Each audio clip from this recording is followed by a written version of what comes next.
we said, okay, anybody that can't make it, let me know. She let me know, her mom let me know, and she let me know again. Sure. Okay. Welcome to Individual Speakers Night here at Fairfield High School. We have lots of performances, so we're going to go ahead and start right off. First, we have a literary program, Kirsten Adam.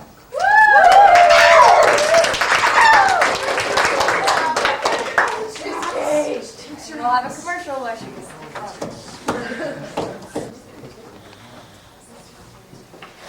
Dancing through life. Dance plays a different role in every person's life. From the beginning of time, humankind has felt the need to dance. It has this way of capturing emotion, turning it into that fluidity of motion that is a universally understandable language without words, called dance. An excerpt from Shiva's Fire by Suzanne Fisher-Staples. In it, Parvati must overcome many struggles in order to pursue her dream of dancing. Parvati did not remember the walk to the reception hall, or her first glimpse of the audience waiting expectantly, or the sound of the musicians tuning their instruments. She walked as if her feet did not belong to her, and she stepped onto the stage as if some strange force repelled her. She touched first the floor, and then her eyes, and pressed her hands together and prayed to Bhumadevi to grant permission to strike the earth with her feet. She raised her eyes and her arms and one leg, just as she had done when she was a child about to fall into the dust. The cord of the veena fanned out and enveloped her, and the pulse of the Marie Dangam drum infected her blood and thumped within her bones. She summoned the energy from the cosmic fire at the depth of her being, and from the great well of the souls around her. The air whistled, and the wind from 1,000 monsoons dampened her face. Each flick of a finger and roll of an eye was a frozen, perfect moment. "This is it," a voice said softly in her ear, and she knew it was the voice of Shiva, Hindu god and lord of the dance. You are the magic of possibilities. A Dancing Girl, a poem by Frances Sargent Osgood that shows an onlooker mesmerized by a dancer. She comes, the spirit of the dance, and but for those large, eloquent eyes where passion speaks in every glance, she'd seem a wanderer from the skies, so light that, gazing breathless there, lest the celestial dream should go, you'd think the music in the air waved that fair vision to and fro, or that the melody's sweet flow within the radiant creature played, and those soft wreathed arms of snow and white silk feet the music made. Now, gliding slow with dreamy grace, her eyes beneath their lashes lost, now motionless with lifted face and small hands on her bosom crossed. And now, with flashing eyes, she springs, her whole bright figure raised in air, as if her soul had spread its wings and poised her one wild instant there. She spoke not, but so richly fraught with language are her glance and smile, that when the curtain fell, I thought she had been talking all the while. The Dance, a short story by Richard Paul Evans that illustrates the importance of dance in one little girl's life. A father once had a daughter. She was a happy little girl who liked the things that little girls do, dress-ups and kittens, and sometimes both together. But most of all, she liked to dance. Nearly every day she would jump and spin in the thick wild grass near the edge of the yard where the tall meadow flowers grew. Though she didn't see him, her father watched, and he smiled.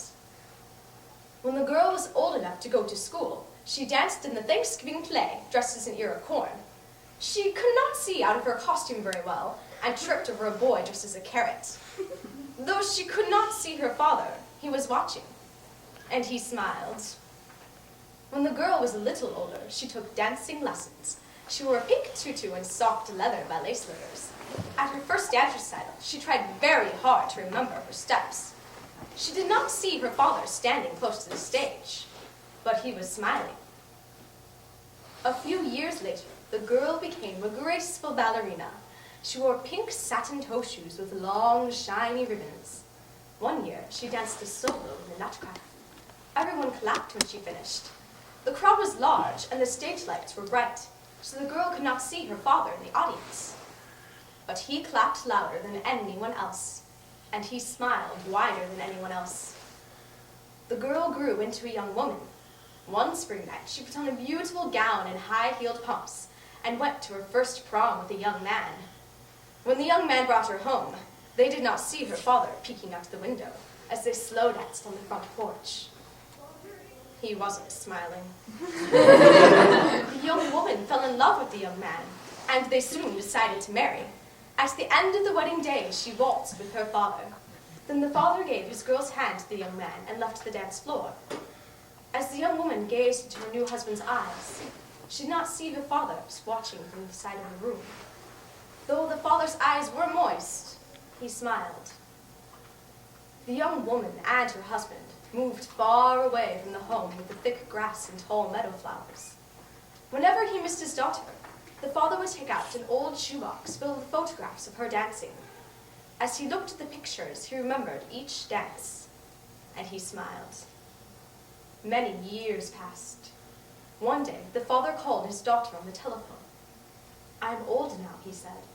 "I'm cold and very tired. Please, come to me. I would like to see you dance just one more time." The daughter came. She found her father in his bed, and she danced for him. But the father did not smile. "I cannot see you," he said. "My eyes are not much good. Dance close to the bed so that I can hear your feet." The woman walked close to the bed. Then she jumped and spun as she had as a little girl. The father smiled. Then the woman sat on her father's bed. She lay her face against his, took his hand, and they swayed back and forth. In this way, they danced once more. "I have danced many times," the woman whispered into her father's ear, "in many places and for many people, but I have always danced for you. How can I ever dance again?" She buried her head in her father's chest, but her father shook his head. "You must never stop dancing," he said, "for though you will not see me, whenever you dance, I will be watching." And with that, the father went to eternal rest. As the daughter sadly left his side, she stopped at the doorway and looked back once more at the father she loved. And then she danced. And though she could not see him, her father was watching, and he smiled.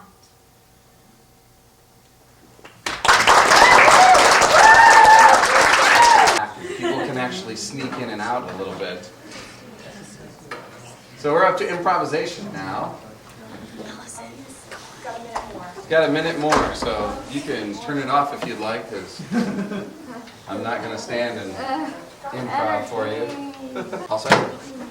Okay, in improvisation, the students have to draw a situation and a couple of characters, and they get a few to choose from, and they get 5 minutes to pick out 2 of the characters and 1 of the situations, and then just make up something to entertain you. So here we have Darren Webb.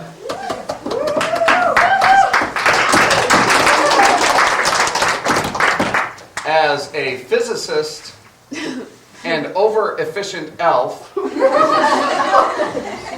and they are walking across a log over a river of crocodiles. Oh my God! Ho, ho, ho, ho. Hey, Timmy, are you ready? Tomorrow's the big day, you know. Well, let's see. I think I'm going to put you on a special project. Really, boss? Okay, I think I can do a special project. I'm pretty good, though. I think I'm your most efficient elf. Oh, you're right about that. A lot of kids have been asking me for a Indiana Jones goes across a river full of crocodiles on a single log toy this year. I'd like you to build it for me. Really? Okay. Let's see. Parts. Aha! I'm done. Wait, there's something missing. I need something that'll really catch their eyes. What's this? It's like a tiny golden ruby or something. I'll put it in there. Now, Indiana Jones must cross the river of logs. On the logs, crossing them across the entire river. What is that? Can't be the Northern Lights. They don't even exist. Oh my goodness. What is that? Yes, come down. Let's keep you up here. Hello? I'm not a human, but this is Earth, and humans live here. Are you an alien or something?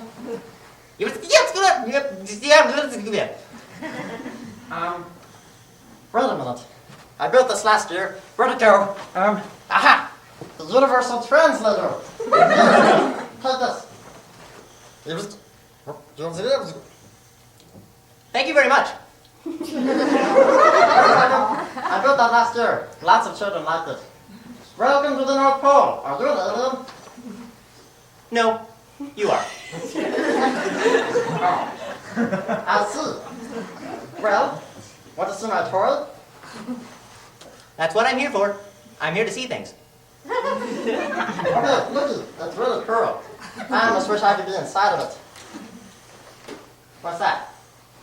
That's some sort of ray gun?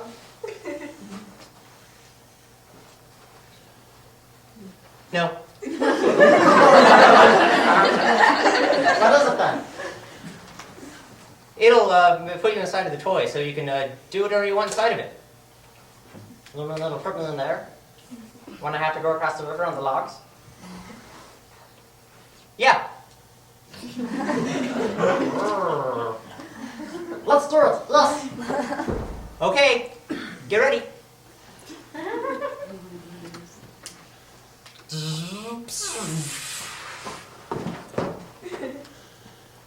This is amazing. Where are we? I think. Whoa, crocodiles! You made them real. I made them out of plastic. I know. This is a very handy device that we have created. Look, I conveniently place log. I did that. Why are you here anyway? I'm here to find the Eye of Garga. I'm aware that it has arrived on your planet. Really? I found that thing. Is that it? Yeah. Did you just speak without moving your mouth? No. Wait, do you have a mouth? No. Sometimes I'll just move this thing when I have to. Well, let's go. It's convenient how this log throws upon those tracks I have placed. It was a lot easier than I thought it would be. Let's see. Is this it? Or is it that thing? Okay. This was a lot smaller when I was putting it in here the first time. Can you roll the log back over? Okay, thank you. Crocodiles don't seem as angry as I was hoped. Here you go. Thank you. I'll take this back to my planet. Now, how do we get out of here? Maybe Indiana Jones can help us. That's right, I can help you. I'll use my whip and we'll swing back up onto your workbench. Thank you very much, but I'm afraid you're going to have to stay here. That's okay. I'm here for the kids, after all. Good. Thank you. Let's go.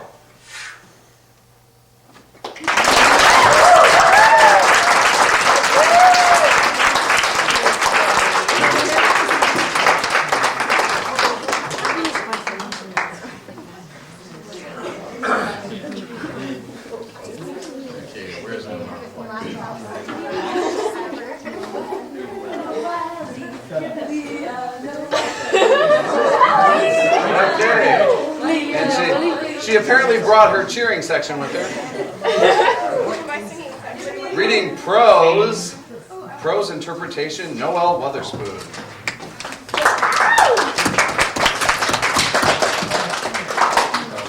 Hold on just a second in case these people are wanting to come in. The Chronicles of Narnia by C.S. Lewis, The Last Battle, accounts the ending of the magical world of Narnia, a world ruled by a powerful and awe-inspiring lion. Night falls on Narnia. They all stood beside Aslan and looked through the open doorway. The bonfire had gone out. On the earth all was blackness. But when Aslan had roared yet again, they saw another patch where there were no stars, and the patch rose up higher and became the shape of a man, the hugest of all giants. He must have been on the high moorlands that stretch away to the north. Then Jill and Eustace remembered how once, in the deep caves beneath those moors, they had seen a great giant asleep and been told that his name was Father Time, and that he would wake on the day the world ended. Yes, said Aslan, though they had not spoken. While he lay dreaming, his name was Time. Now that he is awake, he will have a new one. Then the great giant raised a horn to his mouth. They heard the sound of the horn, high and terrible, yet of a strange, deadly beauty. Immediately, the sky became full of shooting stars. It was like silver rain, and when it had gone on for some while, they began to think that there was another dark shape against the sky as well as the giants. It was in a different place. There were no stars there, just blackness. But all around, the downpour of stars went on. The starless patch began to grow. Presently, a quarter of the whole sky was black, and then half, and at last the rain of shooting stars was going on only down near the horizon. With wonder, they realized what was happening. The spreading blackness was simply emptiness. The black part of the sky was the part in which there were no stars left. The stars were falling. Aslan had called them home. But stars in that world are not the great flaming globes they are in ours. They are people. So now they found showers of glittering people all around, with long hair like burning silver rushing down to them out of the black air. They made a hissing noise as they landed and burnt the grass. And all these stars glided past them and stood somewhere behind, and they cast a fierce white light over their shoulders. They could see mile upon mile of Narnian woods. On the grass before them lay their own shadows, but the great thing was Aslan's shadow. It streamed away to their left, enormous and very terrible. The light from behind them was so strong that it lit up even the slopes of the northern moors. Something was moving there. Enormous animals were crawling and sliding down into Narnia. Great dragons and giant lizards and featherless birds with wings like bats. They disappeared into the woods, and for a few minutes there was silence. Then there came, at first from very far off, sounds of wailing, and then from every direction a rustling and a pattering and a sound of wings. It came nearer and nearer. Soon one could distinguish the scamper of little feet from the padding of big paws, and the clack-clack of light little hoofs from the thunder of great ones. And then one could see thousands of pairs of eyes gleaming. And at last, out of the shadows of the trees, racing up the hill for dear life by thousands and by millions, came all kinds of creatures. And all these ran up to the doorway where Aslan stood, their eyes brighter as they drew near to the standing stars. But as they came right up to Aslan, one of two things happened to each of them. They all looked straight in his face, and when some looked, the expression of their faces changed terribly. It was fear and hatred. All those who looked in Aslan in that way swerved to his left and disappeared into his huge black shadow. But the others looked into the face of Aslan and loved him. And all these came in the door at Aslan's right. The dragons and giant lizards now had Narnia to themselves. They went to and fro, tearing up the trees by the roots and crunching them as if they were sticks of rhubarb. The forest disappeared. The grass died. You could hardly believe that anything had ever lived there. The monsters themselves lay down and died. Their flesh shriveled up, and the bones appeared. Soon they were only huge skeletons that lay on the dead rock. For some time, everything was still. At last, something white came moving towards them from the east. A widespread noise broke the silence. First a murmur, then a rumble, then a roar. And now they could see what was coming. It was a foaming wall of water. The sea was rising. You could see all the rivers getting wider and the lakes getting larger. and hills turning into islands, and those islands vanishing, and the water came swirling up to the very edge of the doorway, but never past it. A streak of dreary and disastrous dawn spread along the horizon. At last, the sun came up. The sun was dying. It was 20 times as big as it ought to be, and very dark red. As its rays fell upon the great time giant, he turned red too, and in the reflection of that sun, the whole waste of shoreless waters looked like blood. Then the moon came up, quite in her wrong position, very close to the sun. At the sight of her, the sun began shooting out great flames, like snakes of crimson fire. She came to him, slowly at first, but then more quickly, till at last his long flames licked round her, and the two ran together and became one huge ball. Then Aslan said, "Now, make an end."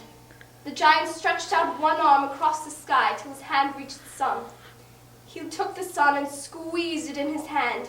Instantly, there was total darkness. "Peter, High King of Narnia," said Aslan, "shut the door."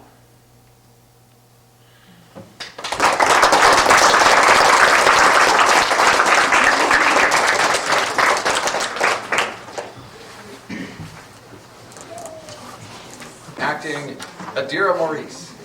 How far does your camera go off? Go out? Yeah. What could be worse than being sent to your room just so your mom can play a bridge game without interruptions from you? Well, that's what happens to Judy Miller, banished to her room with nothing to do. She devises a hilarious invention to keep herself entertained. She creates her own imaginary TV show. On the Judy Miller Show, Judy not only gets to be the star, the announcer, all the supporting characters, cast and crew, but she gets to be the TV commercials as well. The only problem is, the show tends to get wilder and crazier and louder, until even Judy's mom can hear it downstairs, and poor Judy gets in trouble again. Tune in now, it's time for the Judy Miller Show.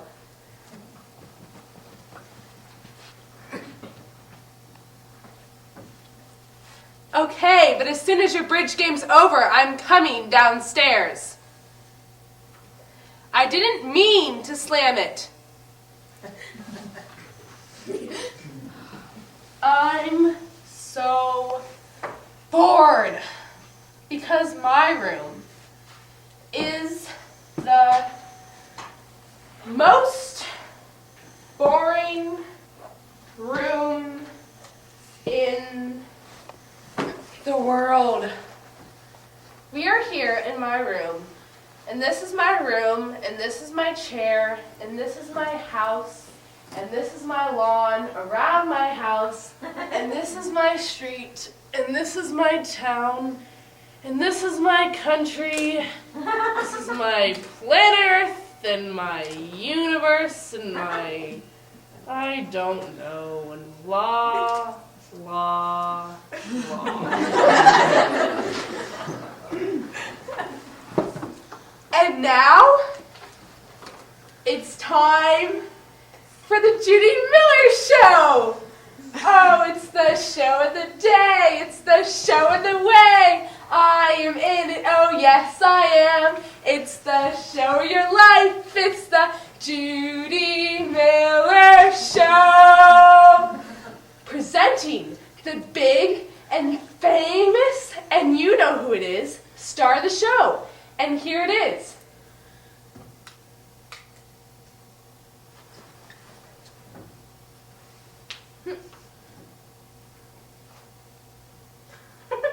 The person who is also a bride, named Judy Arlene Miller. Hello. You know I'm the most beautiful person in the whole wide world. Oh yes, because I am the most beautiful bride anyone has ever seen, including everyone in the whole wide world. And here comes my husband right now.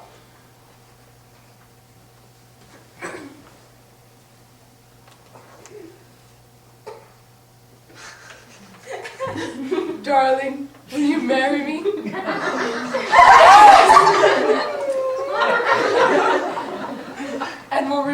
back after a word from our sponsors. You know, this is the food which everyone loves because it's a new, really delicious, nutritious thing that is smooth and creamy. Boy. So when you need something that is smooth and creamy, get this and you'll really love it. And now back to the show.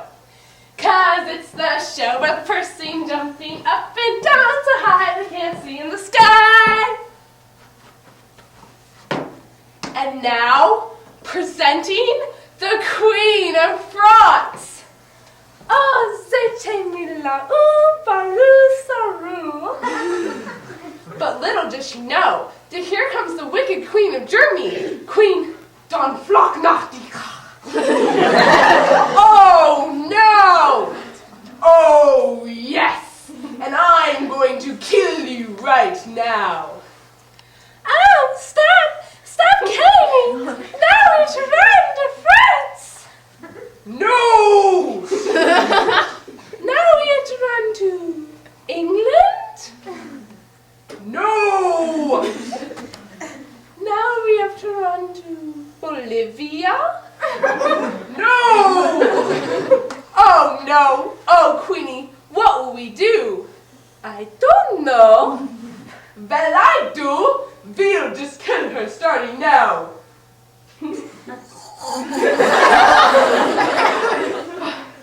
We smashed her! Yay! Yay! Yay! Yay! Yay! Nothing! Yes, the wonderful, wonderful person who's also a ballet dancer. Okay! On the Judy Miller Show.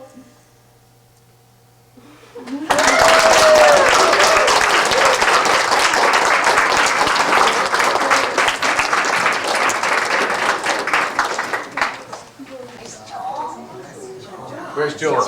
Right there, There's Joel. Come here, Joel. More literary program. Joel has done his research on Sylvia Plath. He's giving you a... That's not him. Yeah, let's bring things down a little bit now. Sylvia Plath. Ready, Joel? Okay, Joel Boland, literary program.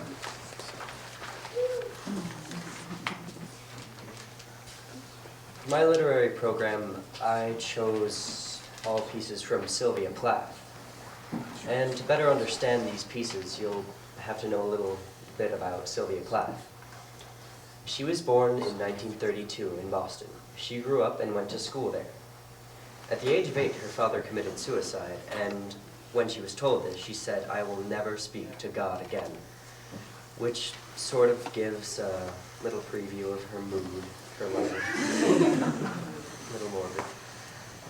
But when she was 20, she tried to commit suicide by crawling under her porch and taking about 40 sleeping pills. She didn't succeed, but her mother found her 2 days later. She was sent to a hospital to recover, and this poem called Lady Lazarus from her book Ariel is about her brushes with death. I have done it again. 1 year in every 10 I manage it. A sort of walking miracle. My skin, bright as a Nazi lampshade. My right foot, a paperweight. My face, a featureless fine Jew linen. Peel off the napkin, O my enemy. Do I terrify? The nose, the eye pits, the full set of teeth. The sour breath will vanish in a day. Soon the flesh, the grave cave 8 will be at home on me. And I, a smiling woman, I am only 30. And like the cat, I have 9 times to die. This is number 3. What a trash to annihilate each decade. What a million filaments. The peanut-crunching crowd shoves into sea, them unwrap me hand and foot. The big strip tease. Gentlemen, ladies, these are my hands, my knees. I may be skin and bone. Nevertheless, I'm the same identical woman. The first time it happened, I was 10. It was an accident. The second time, I meant to last it out and not come back at all. I rocked shut as a seashell. They had to call and pick the worms off me like sticky pearls. Dying is an art. Like everything else, I do it exceptionally well. I do it so it feels like hell. I do it so it feels real. I guess you could say I have a call. It's easy enough to do it in a cell. It's easy enough to do it and stay put. It's the theatrical comeback in broad day to the same place, the same face, the same brute amused shout, a miracle that knocks me out. There's a charge for the eyeing of my scars. There's a charge for the hearing of my heart. It really goes. And there's a charge, a very large charge for a word or a touch or a bit of blood or a piece of my hair or my clothes. So, Herr Doctor, so, Herr Enemy, I am your opus, I am your valuable. The pure gold baby that melts to a shriek, I turn and burn. Do not think I underestimate your great concern. Ash, ash, you poke and stir. Flesh, bone, there is nothing there. A cake of soap, a wedding ring, a gold filling. Herr God, Herr Lucifer, beware, beware. Out of the ash, I rise with my red hair. The next piece is an excerpt from Sylvia Plath's book, The Bell Jar. This book is based solely on her life, but she does not use her name in the book. She calls her character Esther. Right now, she's being transferred in a car from one private hospital to a better private hospital. The funding for this was provided by an elderly author called Mrs. Guin. She's taken an interest in Sylvia Plath's writing and her problem. The Bell Jar. My mother told me that I should be grateful. She said I had used up almost all her money, and if it weren't for Mrs. Guin, she didn't know where I'd be. I knew where I'd be, though. I'd be living in the big state hospital in the country, cheek by jowl to this private place. I knew I should be grateful to Mrs. Guin, only I couldn't feel a thing.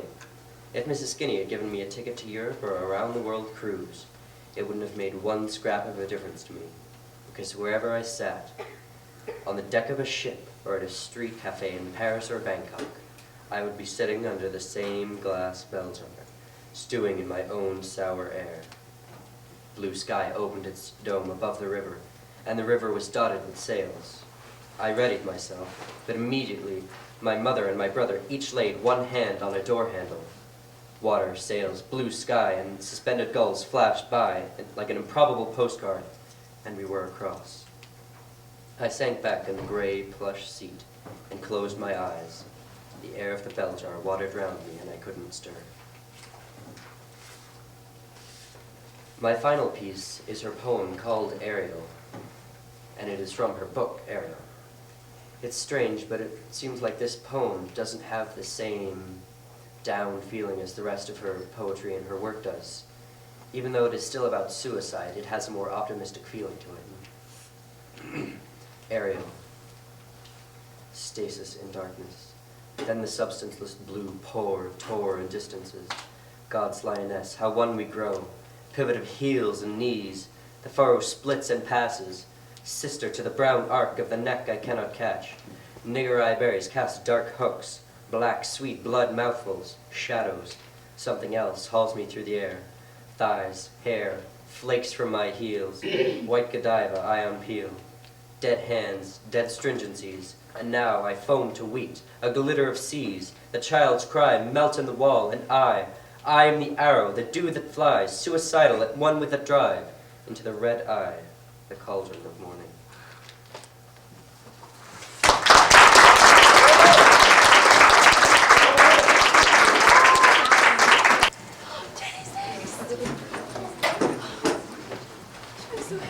In storytelling, the one thing that the contestants have to do is stay on the stool. Now we know that storytellers, real storytellers, often walk around when they tell their stories, but this is something that they do in the Speech Association to separate storytelling from acting, because we know there's a lot of overlap. And so now it's up to Ginny Flintspot to cheer us all up again. Go, Jenny! With storytelling. Go, Jenny! The Politically Correct Princess and the Pea by James Finn Gardner. In a kingdom over the hills and far away, there lived a young prince who was extremely wealth-enhanced and relatively handsome. Despite these advantages, he was discontented. It was not enough for him to have been born into a life of parasitical leisure and to keep the masses firmly under the heel of his calfskin boot. He was also determined to perpetuate this undemocratic tyranny by marrying only a real, authentic, card-carrying princess. The prince traveled from kingdom to queendom, asking for names and phone numbers. His only criterion was the royal authenticity of a woman with whom he could share his regal delusions. One rainy night, the prince heard a knock on the castle door. The servants, hired staff, pulled open the heavy portal, and out of the rain stepped a young woman who was moisture enhanced from head to foot. She was certainly attractive to the eye, if you're the type of shallow person who attaches value to appearances. The prince instantly felt a connection with her. As she stepped through the door, the visitor said, "Thank you for your hospitality. A princess shouldn't be out in weather like this." Well, this was a revelation straight from the equine animal companion's mouth. The prince was struck orally inoperative for a moment, and then he invited the dryness-impaired visitor to spend the night in the castle. The queen felt extremely threatened by the visitor's presence, but instead of acknowledging the validity of her feelings and airing them in a constructive way, she decided on a ruse to test the visitor's claim. She snuck up to the bedchambers of the person of saturation and tore off all the bedding from the frame. Then she placed one tiny pea on the bed slats and piled 20 futons and 20 eider-down quilts on top. "There," said the queen. "If that drenched wench downstairs is really a princess, she will be refined enough to notice the lump and be unable to sleep." The next morning at breakfast, the queen innocently asked the young woman how she had slept. "Abominably," she replied. "I didn't get a wink all night." The queen's eyes grew wide. Had her plan worked too well? The visitor continued, "First of all, the bed was piled with eider-down quilts. Barbaric! How could I sleep thinking of the poor geese who unwillingly surrender their feathers for my comfort? Then, as I was removing all the extra futons to share them with some of the less fortunate peasants, I found a pea placed beneath them all. Shocking, with the world in the state that it is, that someone would waste food like that!" The queen nearly choked on her soy milk. The prince, who had found out his mother's scheme to screen out a princess, couldn't sit still any longer. "So you really are a princess?" "Last night I was, yes," she replied. "This morning, I am an ancient Viking warrior." "You sillies, I'm chilling. I have over a dozen past personalities that periodically inhabit my body. Everyone from Charlemagne's mistress to Aesop's brother-in-law and Cleopatra. Then everybody's been Cleopatra at one time or another." The prince was intrigued by these revelations. "So, when will you be channeling a princess again?" "A week from Tuesday. I'm very punctual with my past lives." "Then on that day, I will ask you to be my wife and castlemate, and you can rule by my side as an equal partner in every way." The visitor continued, "I would accept, if not for the fact that, as I've said, I'm an ancient Viking warrior!" "Well, could you accept when you're channeling a princess again?" "Most certainly."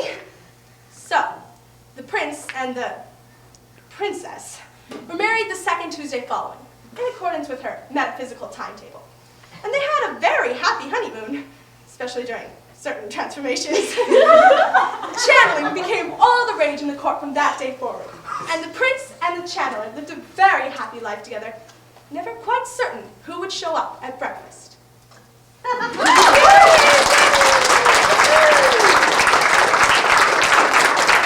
Okay, more improvisation. More than we'll ever need, probably. We'll never get enough improvisation. Oh, that's right. Never. Yes, I know. Life itself is improvisation. We're making this up as we go. So, Rachel will be performing a nerd. Tricky. and a smokeless dragon painting the tallest peak on a house.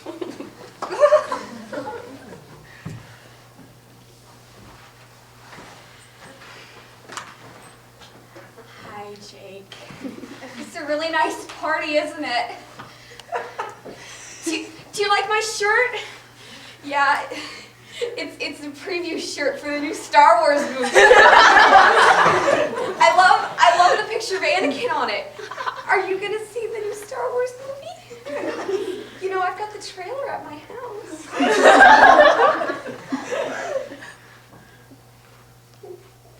I didn't know you didn't like Star Wars. I'm sorry. Don't make fun of me. So I like Star Wars, so what's the big deal? So I know all the names of all the Imperial stormtroopers. What the? I didn't want to come to your stupid party anyway. He's gonna pay. Someone who doesn't like Star Wars, I mean, it's just kind of sick. I can climb this house. It's easy.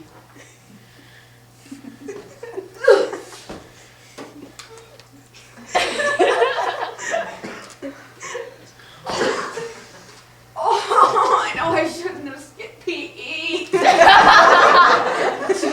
To read Greek theater. All right. Whoa, that's a long way down. What to write? I've got it.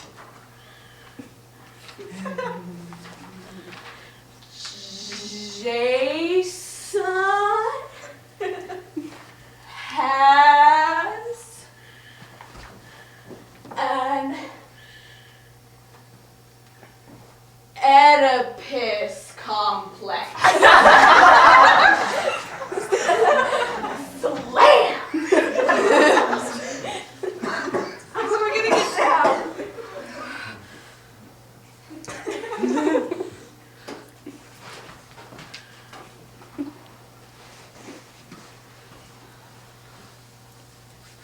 It's kind of cold up here. Kind of scary too.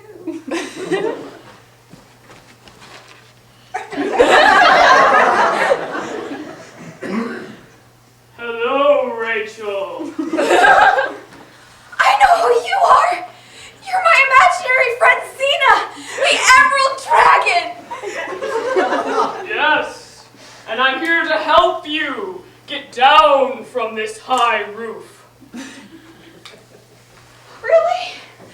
Because I'm getting kind of cold up here. I mean, it's like Luke on hot. And you know, with all this cold, you're starting to look kind of like Obi-Wan Kenobi. Well, I can assure you, I'm not Obi-Wan Kenobi, but the Force will still be with you. Right back at you. All right, climb on my back, and we'll come down together. But if you're a figment of my imagination, isn't that kind of dangerous? Hey, I'm an Emerald Dragon. Are you gonna trust me, or are you gonna trust me? Well, you do have all those magical abilities. I mean, you can't breathe fire, but you can breathe ice. Yeah. Ice. Well, I guess if you say so. I've always wanted to ride a dragon. Wow, it's like my personal X-Wing. Hey, I'm not that fat, am I? No, I'm not talking about a TIE fighter. I'm talking about an X-Wing. There's a difference. The X-Wing is the one with the pointy nose. They're very thin. Oh, the svelte ones, right? Yeah, the svelte ones. All right, I'm ready. All right, you ready? Hold on tight. Here we go.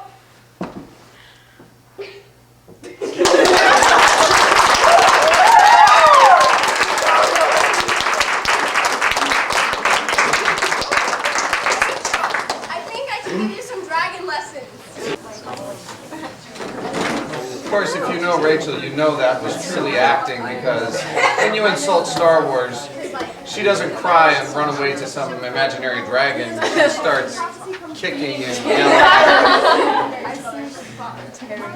She becomes violent. Okay, time for some poetry. Sylvia? Oh, there you are. I thought I saw you.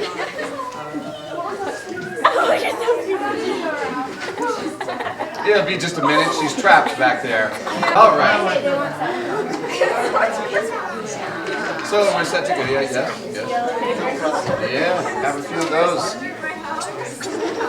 And now, reading poetry, Sylvia Openshaw. Oh, nothing earthly save the ray, thrown back from flowers, of beauty's eye, as in these gardens where the day springs from gems of circasy. Oh, nothing earthly save the thrill of melody and woodland rill, or music of the passion-hearted, joy's voice so peacefully departed, that like the murmur in the shell, its echo dwelleth and will dwell. Oh, nothing of the dross of hours, yet all the beauty, all the flowers that list our love and deck our bowers, adorn yon world afar, afar, the wandering star. The poem Aaraaf by Edgar Allan Poe is about Nisache, the angel goddess of beauty who governs a place called Aaraaf. Aaraaf was a nova which merged with the location between paradise and hell to form the celestial Eden, Aaraaf. There, God commanded Nisache to awaken the seraphs to perform his embassy. Two souls, however, failed to carry out their duties, and their names were Ianthe, the maiden angel, and Angelo, her seraph lover. Because of their love, they were barred from heaven and forced to remain on Aaraaf. 'Twas a sweet time for Nisache, for there her world lay lolling on the golden air. Near 4 bright suns, a temporary rest, an oasis in the desert of the blessed. Away, away, mid seas of rays that roll Empyrean splendor o'er the unchained soul. To distant spheres from time to time she rode, and late to hours the favored one of God. But now the ruler of an anchored realm, she throws aside the scepter, leaves the helm, and amid incense and high spiritual hymns, laves in quadruple light her angel limbs. Now happiest, loveliest in yon lovely earth, whence sprang the idea of beauty into birth. Falling into wreaths through many a startled star, she looked into infinity, and from afar, rich clouds for canopies about her curled, fit emblems of the model of her world. A wreath that twined each starry form around, and all the opaled air in color bound. But too they fell, for heaven no grace imparts to those who hear not for their beating hearts. A maiden angel and her seraph lover. Oh, where was love? The blind, near sober duty known. Unguided love hath fallen mid tears of perfect moan. He was a goodly spirit, he who fell, a wanderer by mossy mental dwell, a gazer on the lights that shine above, a dreamer in the moonbeam by his love. What wonder? For each star is eye-like there, and looks so sweetly down on beauty's hair. The knight had found, to him a night of woe, upon a mountain crag young Angelo. Here sate he with his love, his dark eye bent, with eagle gaze along the firmament. Now turned it upon her, but ever then it trembled to the orb of earth again. Ianthe, dearest, see, how dim that ray! How lovely 'tis to look so far away! She seemed not thus upon that autumn eve. I left her gorgeous halls, nor mourned to leave. And on my eyelids, oh, the light, how drowsily it weighed them into night! But oh, the light! I slumbered deaf, the while, stole o'er my senses in that lovely isle, so softly that no single silken hair awoke that slept, or knew that he was there. The last spot of earth's orb I trod upon was a proud temple called the Parthenon. And when old time my wing did disenthrall, then sprang I as the eagle from his tower, and years I left behind me in an hour. What time upon her airy bounds I hung, one half the garden of her globe was flung. Ianthe, beauty crowded on me then, and half I wished to be again of men. My Angelo, and why of them to be? A brighter dwelling place is here for thee, and greener fields than in yon world above, and woman's loveliness and passionate love. But list, Ianthe, when the air so soft failed as my person's spirit leapt aloft, perhaps my brain grew dizzy, but the world I left so late was into chaos hurled, sprang from her station on the winds apart, and rolled the flame fiery heaven athwart.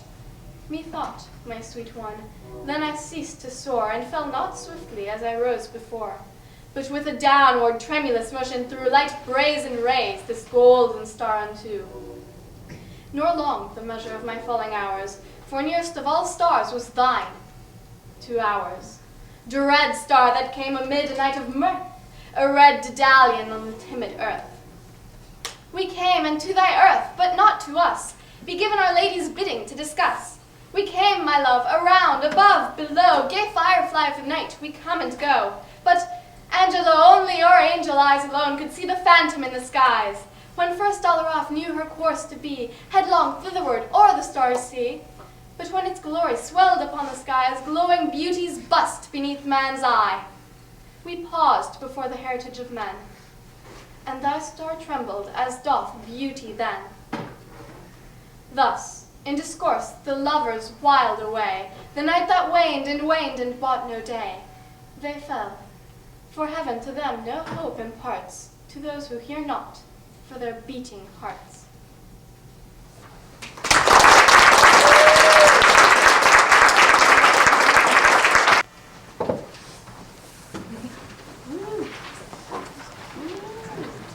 You gotta love the contrast here.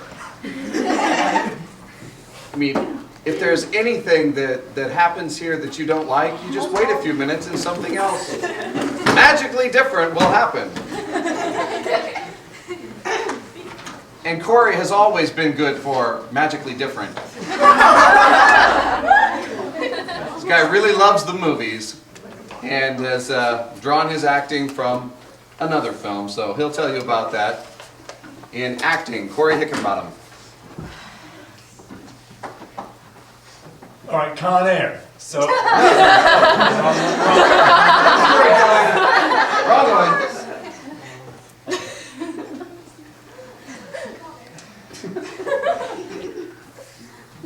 Do you realize what a thread we're all hanging on?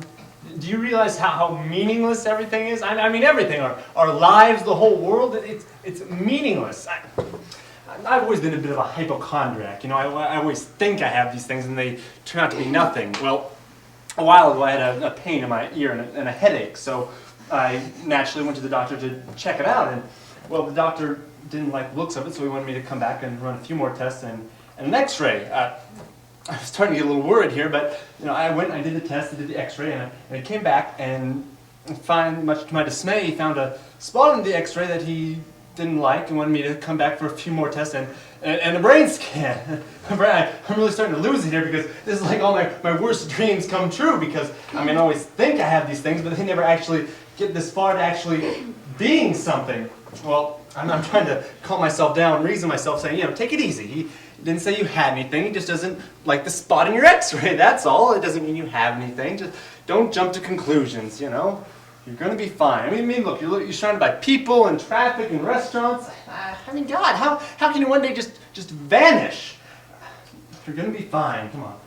But even when I'm saying all this reasoning to myself, there's still this thought in the back of my head that's saying, I'm dying. I know that I'm going to die. There's a tumor in my head the size of a basketball. I think I feel it every time I blink. Oh God, he just wants me to do the brain scan to confirm what he already suspects. All right, I'll make a deal with God. All right, look, just let me be my ear. All right, I'll go deaf. I'll be deaf or blind in one eye. I just don't want a brain operation.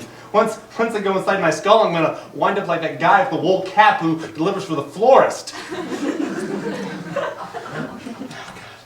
Come on, I all my life I've gone to the doctors and it's always nothing.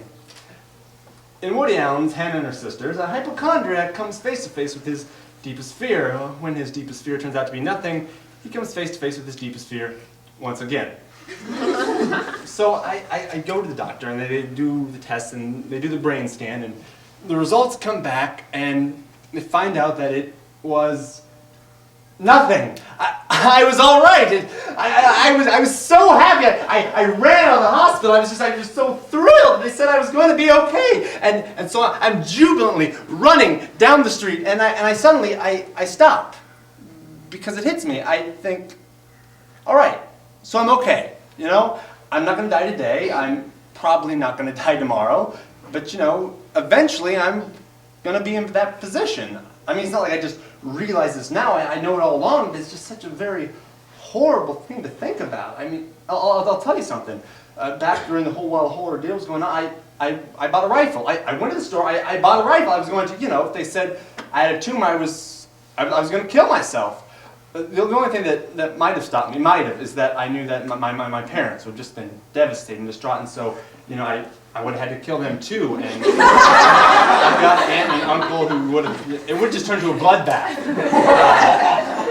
I mean, I know eventually it happens to everyone, but I mean, doesn't that just ruin it for you? I mean, doesn't that just, it just makes everything so, it just takes the pleasure out of everything. I mean, you're gonna die, I'm gonna die, he's gonna die, she's gonna die, I mean, everybody. I just had to find some answers, so I went and I tried to find different philosophies and ideas, and I was just coming up with nothing. I was just becoming more confused and distraught, and then one day, about a month ago, I just really hit bottom. I just felt like in a godless, meaningless universe, I just didn't want to go on living. So I took the gun I had bought and I loaded it, believe it or not, and I placed it up against my forehead. And I remember thinking, I'm going to kill myself. And while I'm sitting there with the gun to my head, I have a thought. Just when I think, well, what if I'm wrong? What if there is a God? I mean, nobody really knows. But then I think, no, you know, maybe is not good enough. I mean, it must have certainty or nothing. And I remember very clearly, I was sitting there, the clock was ticking, and I'm sitting there frozen with a gun to my head, debating whether or not to shoot myself, when all of a sudden, the gun went off. I'd been so nervous and tense that I had inadvertently squeezed the trigger, but I'd been perspiring so much that the gun had slipped off my forehead and missed me. And suddenly neighbors were pounding on the door, and I don't know, the whole scene was just pandemonium, and I didn't know, I went to the door and I didn't know what to say. I was embarrassed and confused, and I just knew one thing. I just had to get out of that house. I had to get some fresh air and just to make some sense out of it all. And so I went and I walked the streets, and I walked and I walked, and I didn't know what was going through my head. It just all seemed so violent and unreal to me. And I walked up on the Upper West Side. It must have been hours. You know, my feet hurt, and my head was pounding, and I just had to find some place to sit down. So I went to this old movie house. I didn't know it was playing or anything, but I just needed some place to just sit and gather my thoughts and to be rational and try to put the world back in some sort of logical perspective. And so I went upstairs to the balcony and I sat down. The film was this old Marx Brothers film that I've seen hundreds of times and I've loved since I was a child. And as I'm sitting there, I'm watching it, and I'm starting to get hooked on the film, you know, and I'm sitting there, I'm watching, and I start to feel, how can you even think of killing yourself? I mean, isn't it just so stupid? I mean, look at the people up on the screen. I mean, they're real funny, and you know, what if the worst is true? You know, what if there's no God, and we only go around once, and that's it? Well, don't you want to be a part of that experience? Don't you want to be part of the whole life thing, you know? What the hell? It's not all a drag. And I'm sitting there and I'm thinking, you know, geez, I should stop ruining my life trying to figure out answers that I'm never going to get and just enjoy it while it lasts. And after, you know, who knows, you know, maybe there is something else, you know? I mean, I realize maybe is a very slim reed to hang your whole life on, but that's the best we have. And I sat back and for the first time, and I just started to enjoy myself.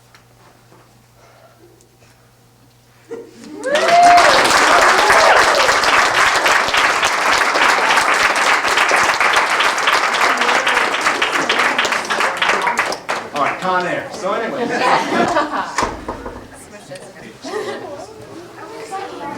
You want to wheel some chairs over?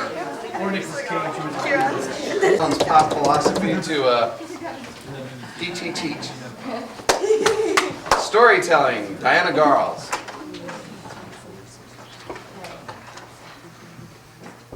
In the Turkish tale, Heech, Heech, Heech by Margaret MacDonald, absurdity and repetition is used for humorous effect.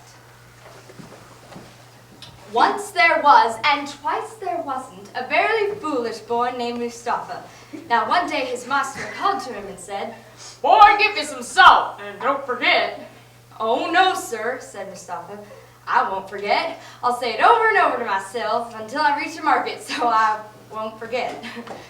And so he started on to the marketplace. Salt, salt, salt. Now, in his village, salt is also called heech. So he continued, heech, heech, heechity heech. Now, he passed a funeral procession. In their village, heech can be salt, but it's mainly used as nobody.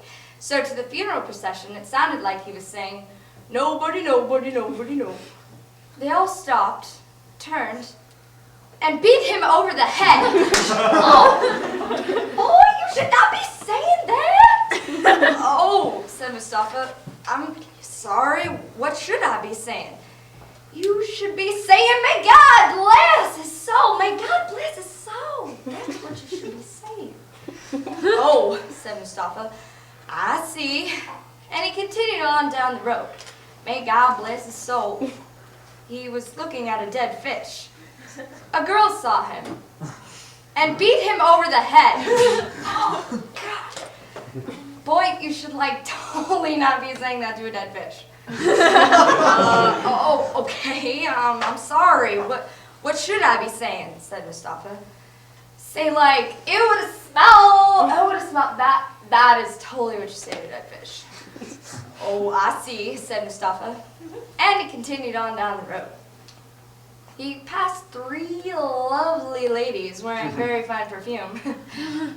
Oh, what a smell! Oh, what a smell! The 3 lovely ladies took off their slippers and beat him over the head. Oh. Boy, you should not be saying that! Oh, said Mustafa. What should I be singing? You should be saying, oh, how lovely, how nice. That is what you should be saying. Oh, I see, said Mustafa. And he continued along down the road, where he came to where 2 men were fighting. When the first man hit the second man, poof, he said, oh, how lovely. When the second man hit the first man, he said, my, how nice. The 2 men stopped fighting and began to beat him. Oh, you should not be saying that. Oh, said Mustafa. I'm sorry. What should I be saying?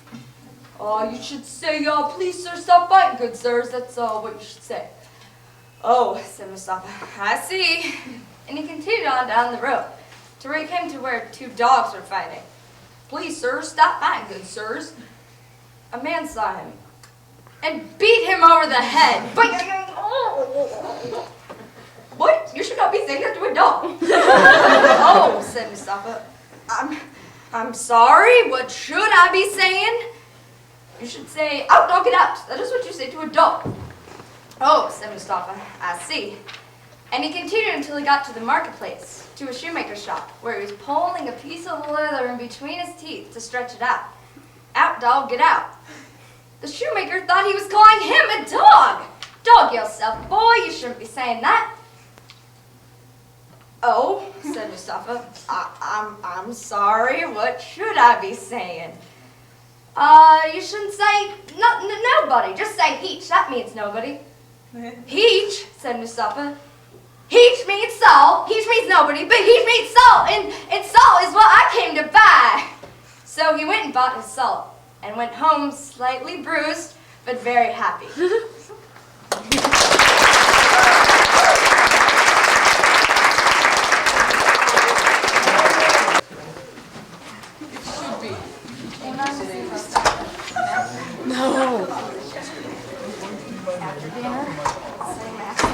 Okay. And now we have Prose. That's Emily Ledger. Can't smile.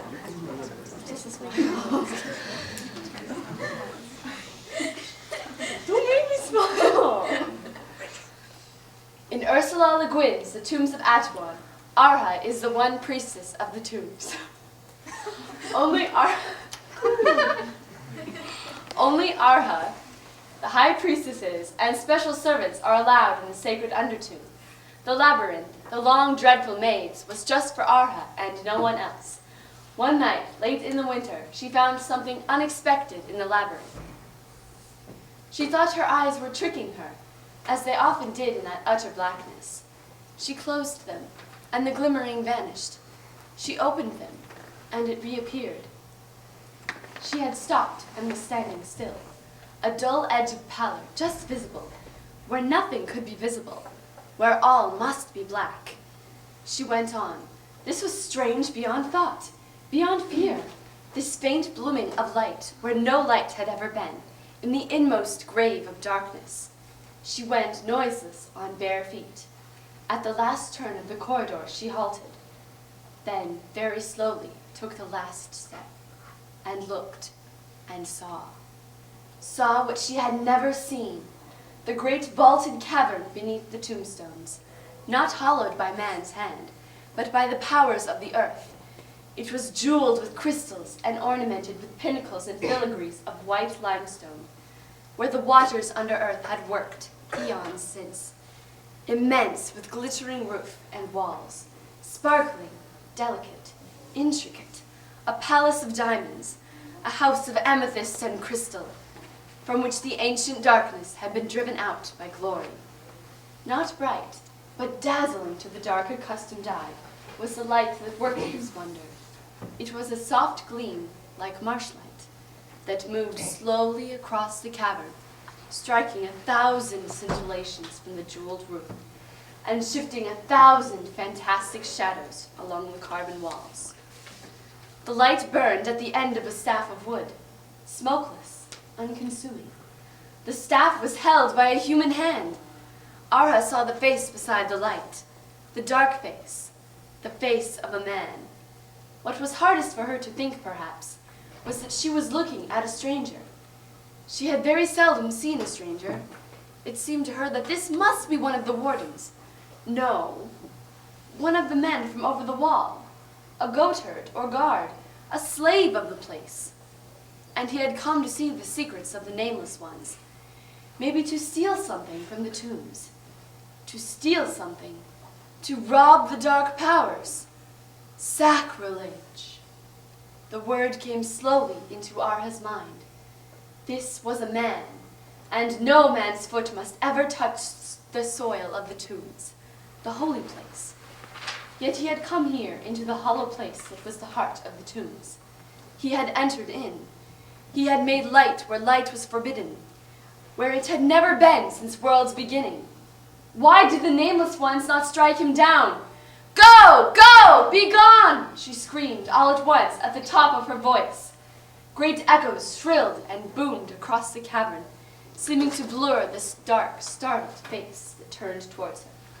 And for one moment, across the shaken splendor of the cavern, saw her. Then the light was gone, all splendor gone. Blind, dark, and silence.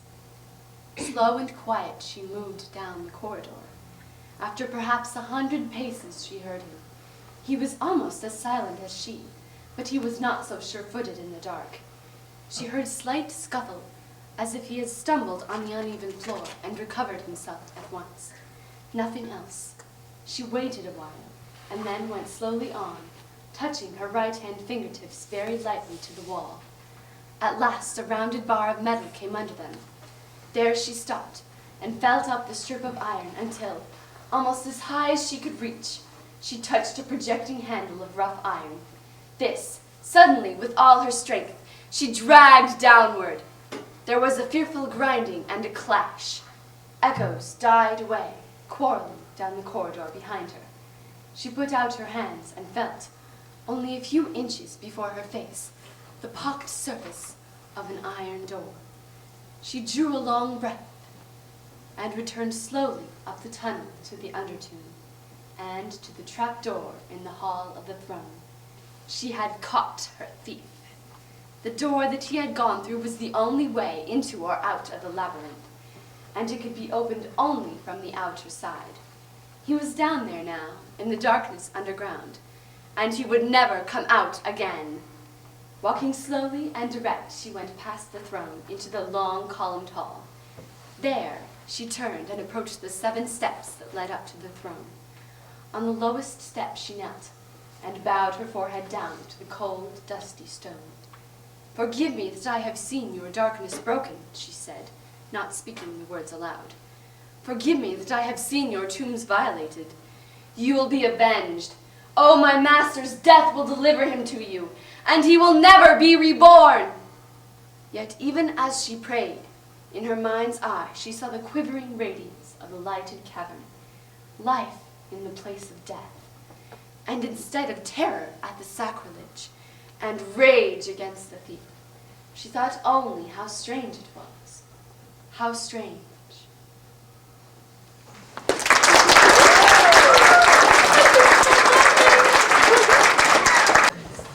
It's quite an achievement to master the giggles in a room full of your friends.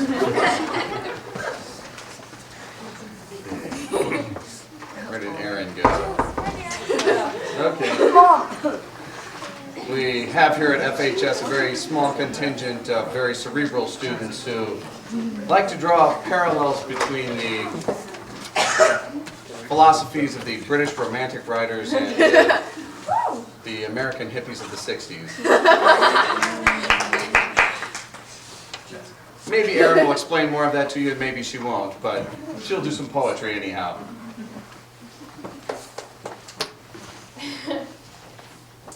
From Epipsychidion, 3 Sermons on Free Love by Percy Shelley.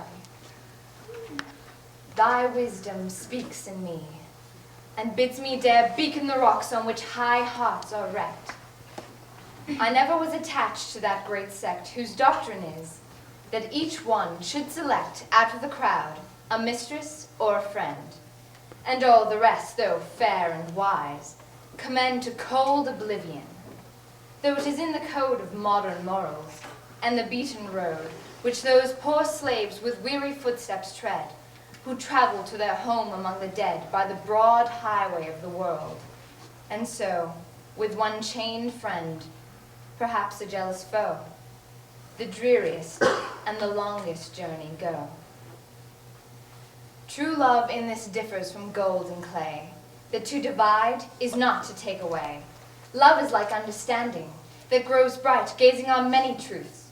'Tis like thy light imagination, which from the earth and sky, and from the depths of human fantasy, as from 1,000 prisms and mirrors, fills the universe with glorious beams, and kills error the worm, with many a sun-like arrow of its reverberated lightning. Narrowed the heart that loves, the brain that contemplates, the life that wears, the spirit that creates one object and one form, and builds thereby a sepulchre for its eternity. Mind from its object differs most in this: evil from good, misery from happiness, the baser from the nobler, the impure and frail from what is clear and must endure. If you divide suffering and dross, you may diminish till it is consumed away. If you divide pleasure and love and thought, each part exceeds the whole, and we know not how much, while any yet remains unshared, of pleasure may be gained, of sorrow spared. This is that deep well, whence sages draw the unenvied light of hope, the eternal law by which those live to whom this world of life is as a garden ravaged, and whose strife tills for the promise of a later birth, the wilderness of this Elysian earth. From Epipsychidion, The Annihilation of Love.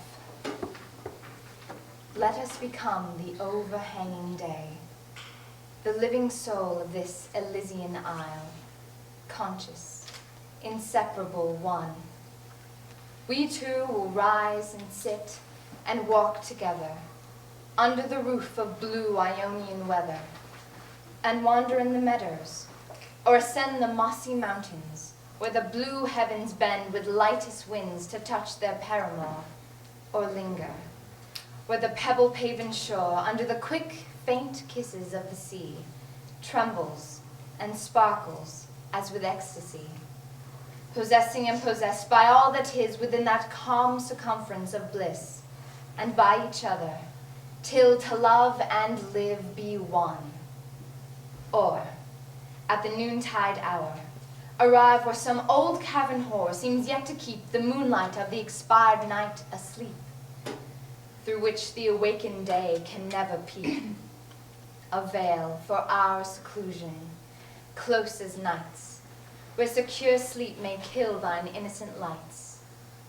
Sleep, the fresh dew of languid love, the rain whose drops quench kisses till they burn again, and we will talk until thought's melody become too sweet for utterance, and it die in words to live again in looks, which dart with thrilling tone into the voiceless heart, harmonizing silence without a sound. Our breath shall intermix, our bosoms bound, and our veins beat together, and our lips with other eloquence and words eclipse the soul that burns between them, and the wells which boil under our being's inmost cells. The fountains of our deepest life shall be confused in passion's golden purity as mountain springs under the morning sun. We shall become the same. We shall be one spirit within two frames. Oh, wherefore two? One passion in twin hearts, which grows and grew till like two meteors of expanding flame, those spheres instinct with it become the same. Touch, mingle, are transfigured, ever still burning, yet ever inconsumable, in one another's substance finding food, like flames too pure and light and unimbued to nourish their bright lives with baser prey, which point to heaven and cannot pass away. One hope within two wills, one will beneath two overshadowing minds, one life, one death, one heaven, one hell, one immortality, and one annihilation.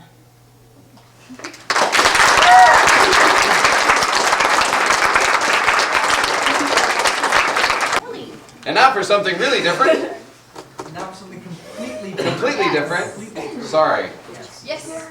Yes. After dinner speaking, we haven't talked about that. That's a category where the speaker actually writes their own speech. That's why you've seen so few of them here.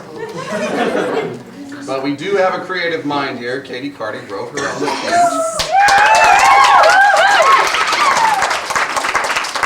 I'd also like to mention that she and her father and many of the people here have given up a wonderful costume party for her 16th birthday so that she could perform here. So, Katie Carty with after dinner speaking. It's been postponed. I know. Good evening, ladies and gentlemen. We are gathered here today to address a growing problem in our nation, a genocide of sorts. Every year, Hollywood screenwriters kill thousands of insignificant characters, and audiences don't even notice. They're too busy finding out if Dirk Steele will escape the dastardly Dan Darkness and his robotic dinosaur of doom to realize that said dinosaur has just stepped on a group of tourists and now has a bloody mess of Hawaiian shirts and disposable camera parts stuck to his toes. But tourists aren't the only victims. Others with high mortality rates include red-shirted Star Trek officers, stupid teenagers in slasher flicks, and slightly balding Japanese men in business suits. Here at Petty, people for the ethical treatment of insignificance. Our mission is to protect these characters from the sadistic clutches of film authors. Our resolve in this mission was strengthened just yesterday, when cadet number 57, one of our own, was vaporized by an alien life form 3 minutes into episode 548. You may have noticed the empty seat in the back row. A moment of silence, please, for the cadet. That's enough silence. Here at Petty, we believe that the best way to protect yourself and fellow peons is through education. And so today I will be explaining some of the best ways you can prevent yourself from becoming another statistic. The first and perhaps best route to survival is to move to the country. Take up residence in the most boring place you can find. Godzilla never takes a menacing stroll through the countryside. Evil emperors don't build their palaces in cornfields. And superheroes always live in metropolitan areas. In short, you're away from all the action. If nothing is happening, nobody will make a movie about it, and no theatrical danger will exist.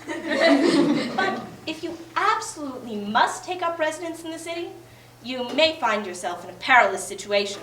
A large, green, scaly monster may at any moment come barreling down Main Street. If this happens, the solution is simple. Run. Leave town as quickly as possible. Take a vacation for a few days until things settle down. Do not stop to take pictures. Do not scream. Do not gape in petrified awe. Do not pass go. Do not collect $200. Run. As simple as this is, many insignificants do not take this advice. Now let's say you're caught in a more complicated situation. Perhaps you find yourself in the middle of a fight, and one of the participants pulls you aside for use as a human shield. At this point, it is important to realize that certain tender areas of his anatomy are within striking range of your heel. Take advantage of this. Now, by now we have learned that by exercising common sense in situations of mortal danger, one can greatly increase their life expectancy. But how do you avoid these situations altogether? First of all, avoid dangerous career choices.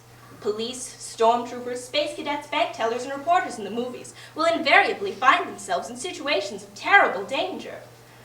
Now, it's far wiser to work at McDonald's or Burger King, but if you absolutely must pursue one of these careers, common sense is again an important asset. If you are a security guard, watch your security cameras. If you are a reporter, remember that your right to live outweighs the public's right to hear the truth. And finally, for those in less dangerous careers, you still can't overvalue common sense. If your best friend has a tendency of disappearing every time the dashing hero shows up, put two and two together. Although I do know how tricky those superhero disguises can be. Superman, Clark Kent. Superman, Clark Kent. If you can't recognize your best friend without his glasses, maybe you deserve to die. And finally, to cover any bases that haven't been covered, the petty pledge. I am expendable, very expendable, and as such, I will do everything in my power to keep the author from expending me. I will be kind to all shy, awkward, and frequently mocked people. That way, when their telekinetic powers kick in, I won't have to die. If I find the hero and villain engaged in mortal combat, I won't stay to watch. If a superhero moves to my town, I'll move away and content myself with watching his exploits on the daily news. And finally, and most importantly, I will never jinx myself with such hazardous phrases as, "What could possibly go wrong? Oh, Koshira!" and "Be right back." Speaking of be right back, with the time I've got to go, I've got an audition. It's a bit part, but at least it's credited. Cadet number 58. Star Trek, here I come!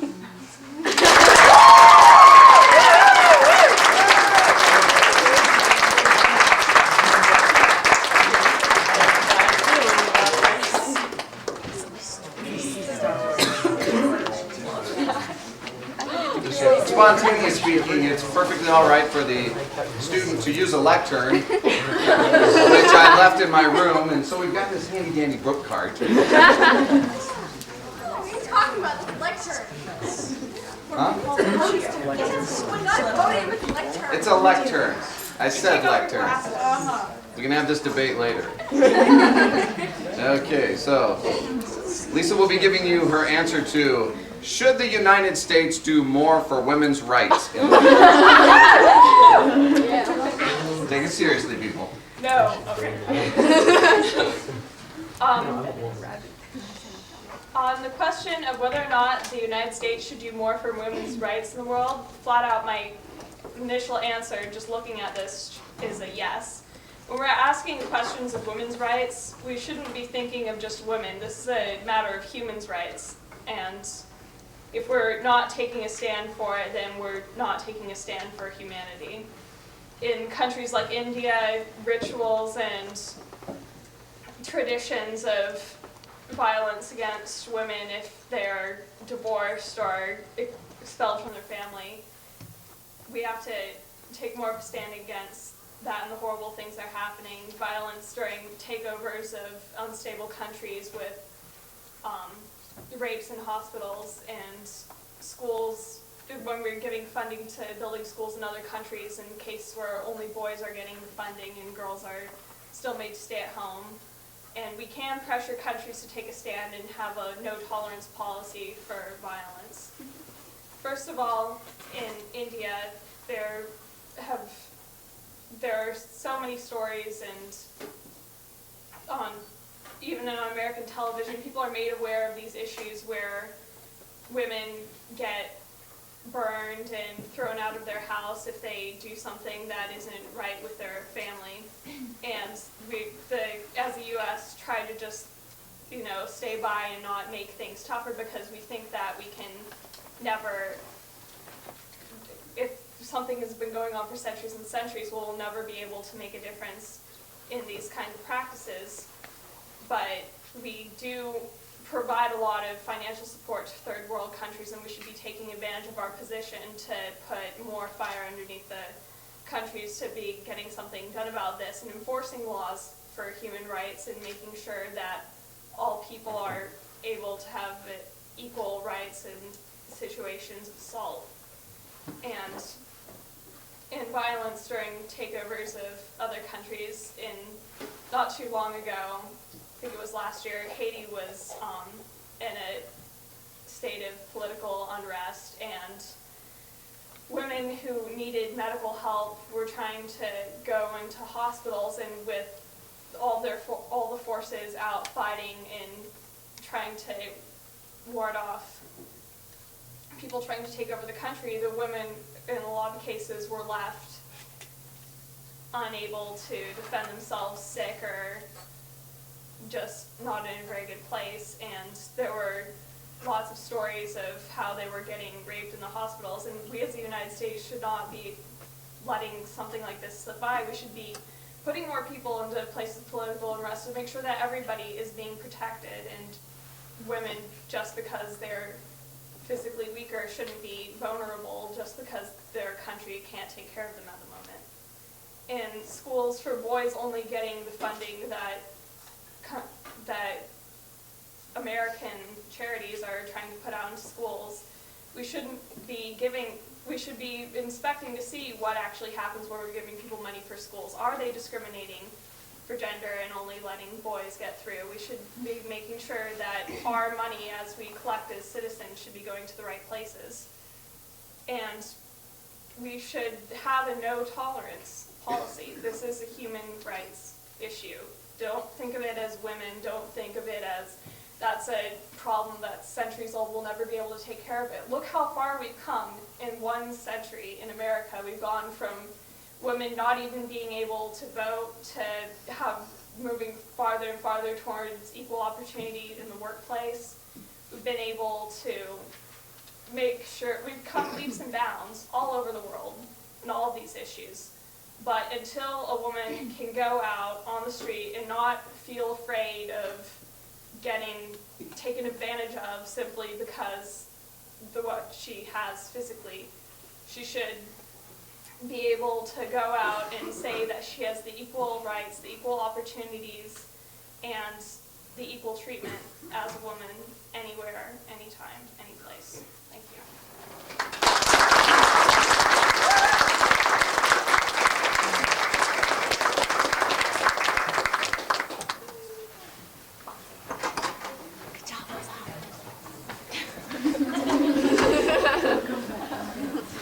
Very difficult category. What are you going to say? You're scared, aren't you? A little. Let's just say that we have ways of understanding, well, how much you'll understand in this next piece. But just look for that twinkle in your eye. Raise an eyebrow. Now And the eyebrow does not lie. this eyebrow right here, makes this whole piece. Poetry, Jessica Palmer. Thank you, Mr. Huckey. Certainly. The Destruction of Intemperance, a selection from Edmund Spenser's The Fairy Queen. The elf knight Guin and his companion the palmer discover the sinful bower of intemperance, an enchantress whose seduction captures the bestial minds of honorable men, and whose spells transform their bodies to match their true natures.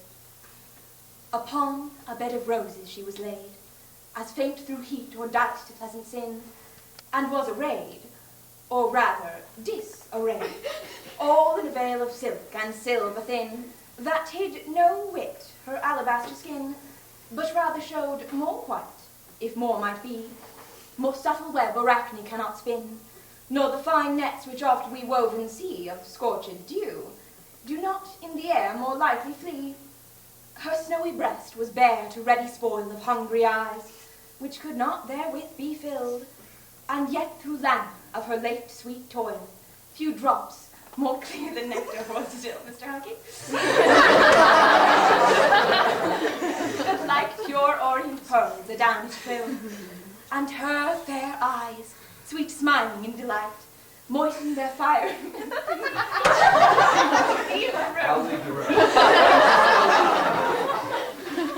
Moistened their fiery beams, with which she thrilled frail hearts, yet quenched not, like starry light which sparkling on the silent wave does seem more bright. The young man sleeping by her seemed to be some goodly swain of honourable place, that certes it great pity was to see him his nobility so foul deface. His warlike arms, the idle instruments of sleeping praise, were hung upon a tree. Nor for them nor for honour cared he, nor aught that did to his advancement tend, but in lewd loves and wasteful luxury, his days, his goods, his body he did spend.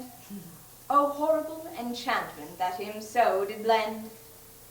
The noble elf and careful palmer drew so nigh on them, minding naught but lustful gain, that sudden forth they on them rushed, and through a subtle net which only for the same the skilful palmer formerly did frame, so held them under fast the while the rest fled all away, for fear of foul shame. The fair enchantress, so unawares oppressed, tried all her art and all her sleights, thence out to rest.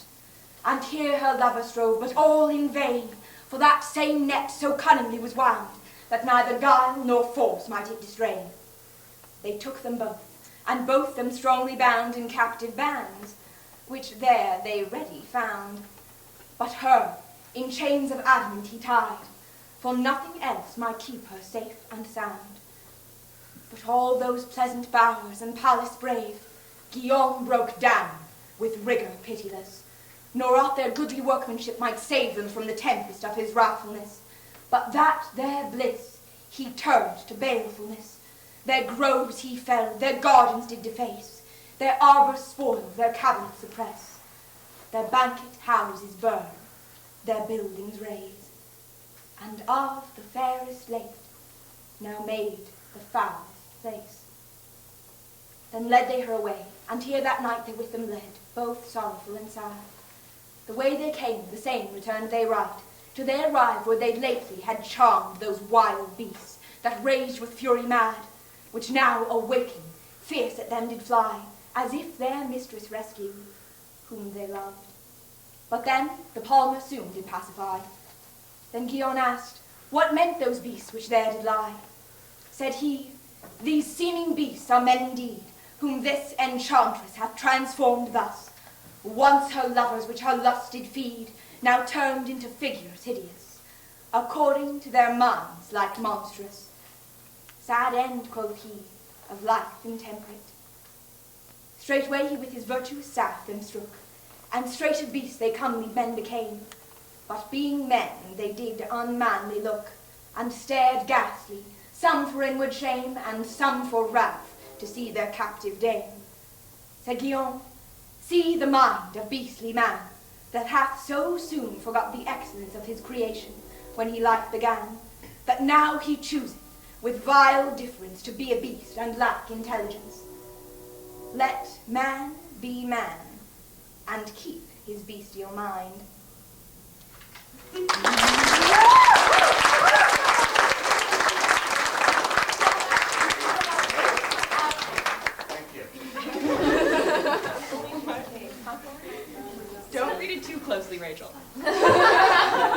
I didn't do anything, okay? You're being there was enough. Jessica's problem is that she knows that I understand what she's saying. And that's frightening to her. Leave it at that. Is Colin ready, or? Not quite. He's got another minute. Another minute? Okay, so improv in a minute. Yeah, you know Okay, more improvisation. Yes! Colin Miller has chosen a kleptomaniac and a miser announcing a game of marbles.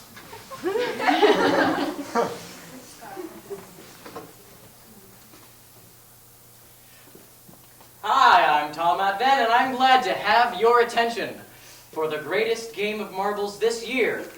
Commentating also with me is Davis, a 3-time champion of this contest over 20 years ago. Hey Dave, how you doing? Introduce yourself. I've played this game for a long time. Never lost to one of my marbles. Never let one of those darn other kids take them. I still got my favorite marble in my pocket.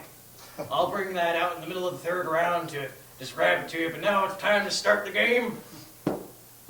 And so the kid in the red shirt's going to start by flicking his marble into the circle and trying to see if he can get the other marbles out. Well, that's great, David. It's time to start the game, and he's chosen his left hand. This is getting exciting. And the flick, it goes. Davis, can you tell us a little bit about what he's trying to do here to win the game? Yeah, well, he's gone with a good old Russian maneuver.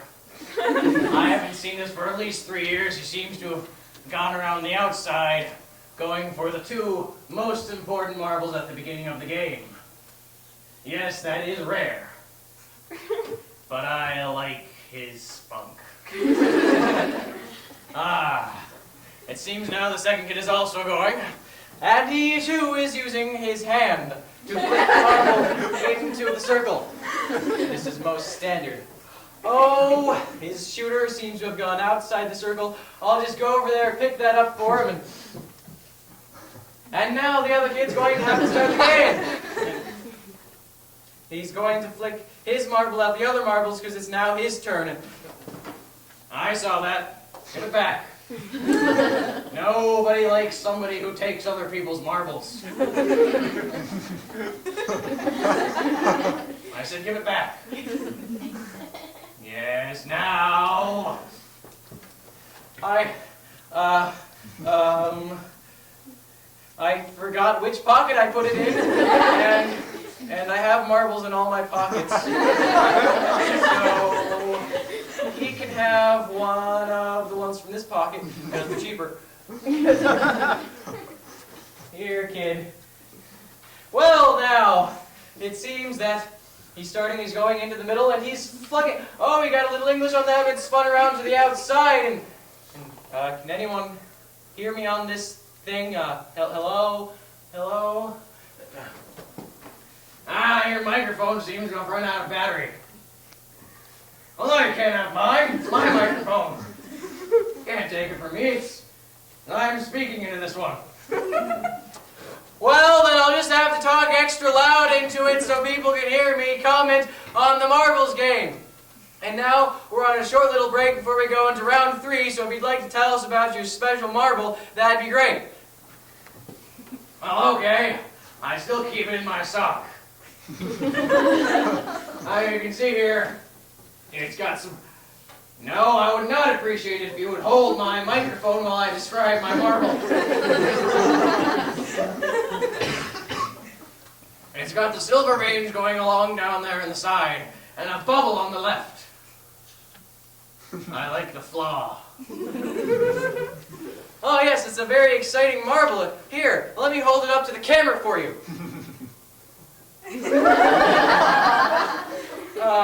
See, it's a very, very special marble there. And starting in round 3, we're going to have a new rule where each player only gets to shoot it one of the marbles in the circle, and they have to try to get it over over here next to my feet. Okay, kids?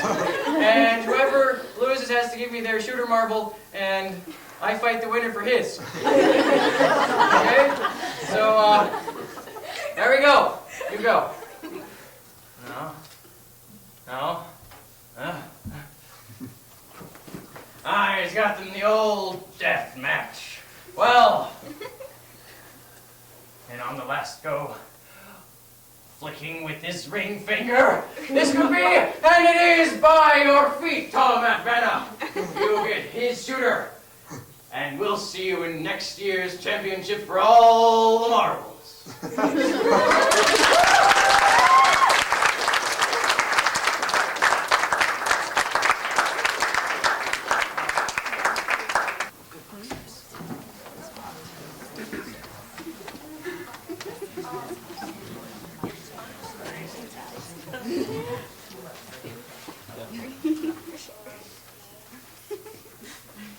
Gregory Gallagher. Prose.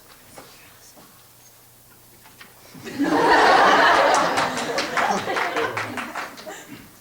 is a selection from Slaughterhouse-Five by Kurt Vonnegut Jr. Listen, Billy Pilgrim has come unstuck in time. Billy has gone to sleep a senile widower and has woken on his wedding day. He has walked through a door in 1955 and come out another one in 1941. He has gone back through that door to find himself in 1963. He has seen his birth and his death many times, he says, and pays random visits to all events in between. He says, Billy is spastic in time. He has no control over where he is going next, and the trips aren't necessarily fun. He is in a constant state of stage fright, he says, because he never knows quite where he is going to go next. Early in 1968, a group of optometrists, with Billy among them, chartered an airplane to fly them from Billy's hometown Ilium to an international convention of optometrists in Montreal. The plane crashed on top of Sugarbush Mountain. Everybody died but Billy. So it goes. When Billy finally got home to Ilium, after the airplane crash, he was quiet for a while. And then, without any warning, Billy went on an all-night radio program devoted to talk. He told about having come unstuck in time. He said also that he was kidnapped by a flying saucer in 1967. The saucer was from the planet Tralfamadore, he said. He was taken to Tralfamadore, where he was displayed naked in a zoo, he said. He was mated there with a former earthly movie star named Montana Wildhack. He hadn't been missed, he said, because the Tralfamadorians had taken him through a time warp, so that he could be on Tralfamadore for years, and still be away from Earth for only a microsecond.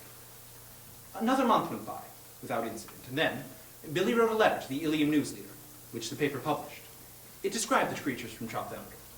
The letter said that they were 2 feet high and green, and shaped like plumber's fragments. Their suction cups were on the ground, and their shafts, which were extremely flexible, usually pointed to the sky. At the top of each shaft was a little hand with a green eye in its palm. The creatures were friendly, and they could see in 4 dimensions. They pitied Earthlings for being able to see in only 3. They had many wonderful things to teach Earthlings, especially about time. Billy promised to tell what some of these wonderful things were in his next letter. As Billy began writing his next letter, he became momentarily dizzy. When he recovered, he wasn't at his desk anymore. He was strapped to a yellow contour chair in a white chamber aboard a flying saucer bound for Tralfamadore. Billy asked for something to read on the trip to Tralfamadore. His captors had 5 million Earthling books on microfilm, but no way to project them in Billy's cabin. They had only one actual book in English, which was Valley of the Dolls by Jacqueline Suzanne. Billy read it, thought it was pretty good in parts. The people in it certainly have their ups and downs. Ups and downs. But Billy didn't want to read about the same ups and downs over and over again. He asked if there wasn't, please, some other reading matter around. Only Tralfamadorian novels, which I'm afraid you couldn't begin to understand, said the speaker on the wall. Let me look at one anyway. So they sent him in, sir. They were little things. A dozen of them might have made up the bulk of Valley of the Dolls, with all its ups and downs. Ups and downs. Billy couldn't read Tralfamadorian, of course, but he could at least see how the books were laid out, in brief clumps of symbols separated by stars. Billy commented that the clumps might be telegrams. Exactly, said the speaker on the wall. They are telegrams? There are no telegrams on Tralfamadore, but you're right. Each clump of symbols is a brief urgent message describing a situation, a scene. We Tralfamadorians read them all at once, not one after the other. There isn't any particular relationship between all the messages, except that the author has chosen them, so that when seen all at once, they produce an image of life that is beautiful and surprising and deep. There is no beginning, no middle, no end, no suspense, no morals, no causes, no effects. What we love in our books is the beauty of many marvelous moments seen all at one time. How did I get here? Billy asked. It would take another Earthling to explain it to you. Earthlings are the great explainers, explaining why this event is structured as it is, telling how other events may be achieved or avoided. I am a Tralfamadorian, seeing all time as you might see a stretch of the Rocky Mountains. All time is all time. It does not change. It does not lend itself to warnings or explanations. It simply is. Take it moment by moment, and you will see that we are all bugs in amber. You sound to me as though you don't believe in free will, said Billy Pilgrim. If I hadn't spent so much time studying Earthlings, said the Tralfamadorian, I wouldn't have any idea what was meant by free will. I visited 31 inhabited planets in the universe, and I have studied reports on 100 more. Only on Earth is there any talk of free will. Moments after this, the saucer entered a time loop, and Billy was flung back to his childhood.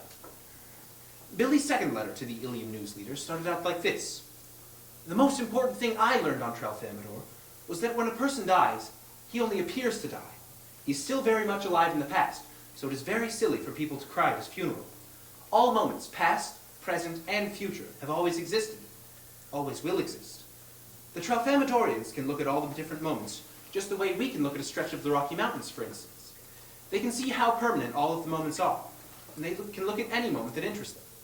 It's just an illusion we have here on Earth, that one moment follows another, like beads on a string, and once that moment is gone, it is gone forever. When a Tralfamadorian sees a corpse, all he thinks is that the dead person is in a bad condition for that particular moment, and that the same person is fine, just fine in plenty of other moments. Now, when I myself hear that somebody is dead, I simply shrug and say what the Tralfamadorians say about dead people, which is, so it goes.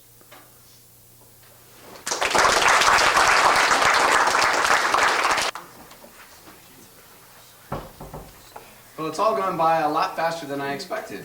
Yeah, that's right. And it's still 2 hours long. When Kelsey performs, this will be the 18th performance you've seen tonight. We have 20 different speakers going on to stage. And of the 18 that you will have seen tonight, 8 of those are double entered. So altogether we have 28 performances. So there's actually that much more to see again. So we'll end with poetry and Kelsey Jones.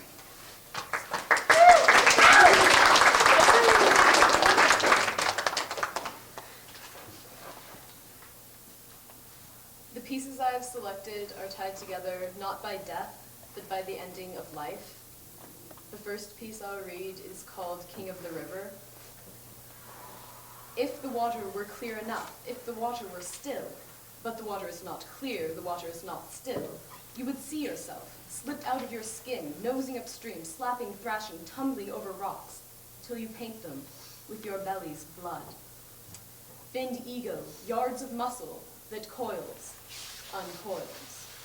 If the knowledge were given you, but the knowledge is not given, for the membrane is clouded with self-deceptions, and the iridescent image swims through a mirror that flows. You would surprise yourself in that other flesh, heavy with milt, bruised, battering toward the dam that lips the orgiastic pool. Come, bathe in these waters, increase, and die.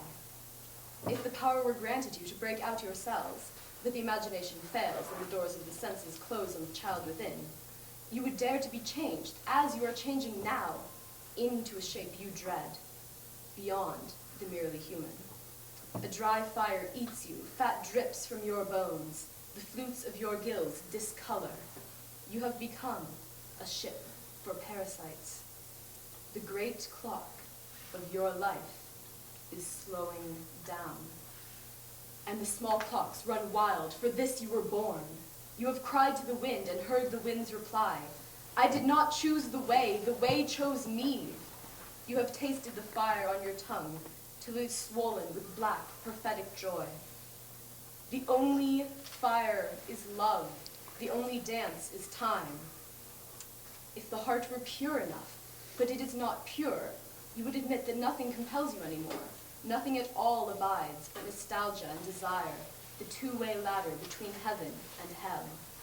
On the threshold of the last mystery, at the brute, absolute hour, you have looked into the eyes of your creature self, which are glazed with madness, and you say, he is not broken, but endures, limber and firm in the state of his shining, forever inheriting his salt kingdom, from which he is banished forever.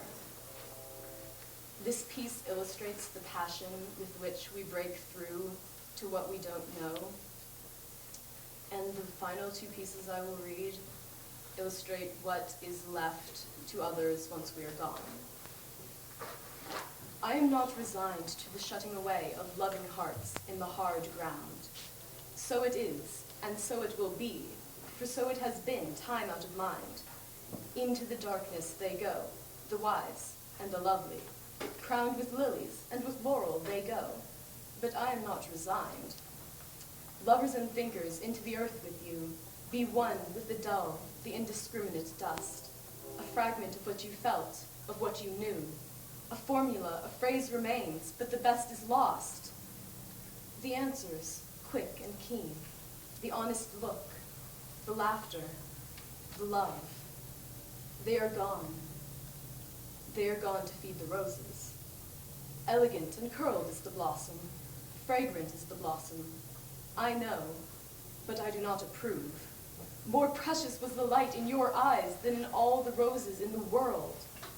Down, down, down into the darkness of the grave. Gently, they go. The beautiful, the tender, the kind. Quietly, they go.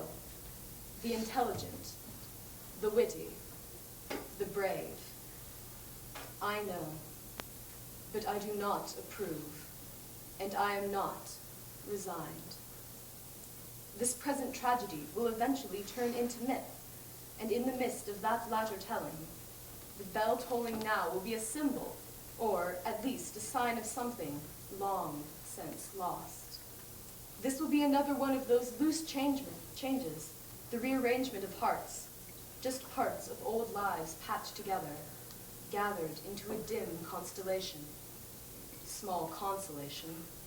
Look, we will say, you can almost see the outline there, her fingertips touching his, the faint fusion of two bodies breaking into light.